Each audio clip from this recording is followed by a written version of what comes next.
Hello, everyone. I'm Jason Ho, Chairman of TAISYS Technologies. Thank you for giving us the opportunity to introduce and share our experience of the investment in India. TAISYS was established in 2004, and we focus on mobile security-related applications and services with unique and patented technologies that are developed and manufactured from Taiwan. Since 2014, TAISYS has been investing in India both for the financial service and telecom services leveraged by our technologies.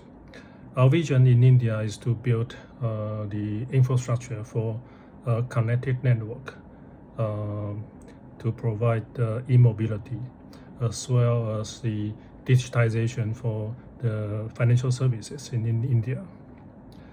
India is a huge country. There is no single telecom operator who is capable to ensure so-called end-to-end service quality covering the whole country. So TAISYS has managed to develop the platform with our technology in India by partnering with all the telecom operators, including Airtel, BSNL, and Vodafone, in providing a seamless mobile mobility services. We call this M2M service provider, where we have been working closely with the government sector such as TEC, the Telecom Engineering Center, to bring in our experience and technology from the overseas countries into India so that we can build up the infrastructure to facilitate the national demand. And we are now one of the largest eSIM service provider to enable the government mandated AIS 140 project, which is to be deployed nationwide in India in all the states for all vehicles to enable GPS and emergency services.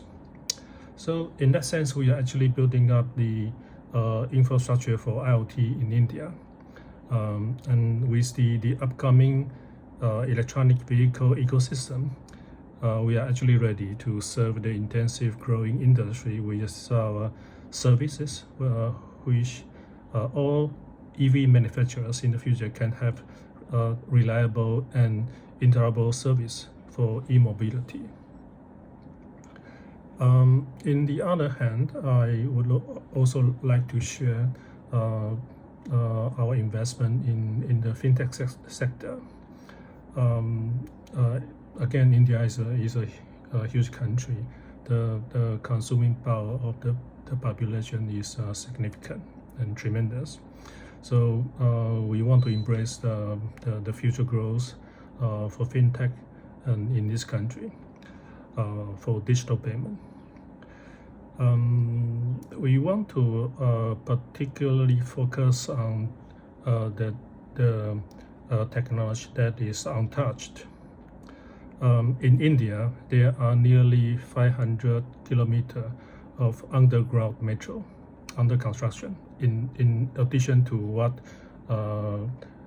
they have today. And we can imagine that in 5 years, amongst all the cities, most of the Indian people will need a contactless payment card like what we have in Taiwan. We call that Easy Card. Easy Card are so popular in Taiwan that almost every Taiwanese has one and uses in all shops, MRTs, buses, and public bicycles. And Easy Card has brought significant convenience to the life in our country. And India, in India, by 2025, we believe that there will be also one card in India like Easy Card that people can use for all payment in India. And this is the reason we developed OmniCard in India. OmniCard is targeting in the beginning the underserved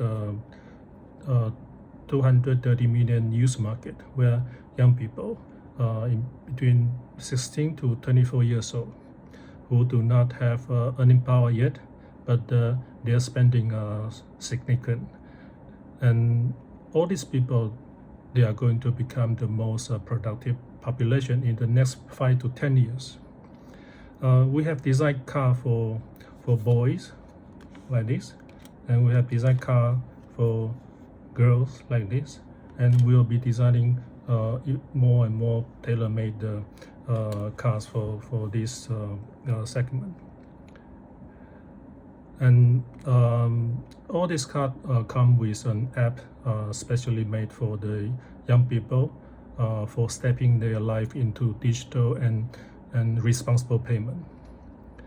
And thanks to RBI, Reserve Bank of India, who has granted us the license for us to run the OmniCard wallet, which is almost on par with a payment bank.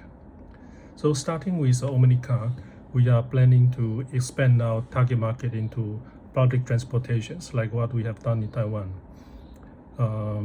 We plan to provide all these post terminals, NFC terminals, to the buses, the fleets, and all these autos for payment in all these public transportation, instead of letting people use cash in the future.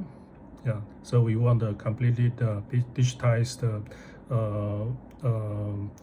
country for financial services.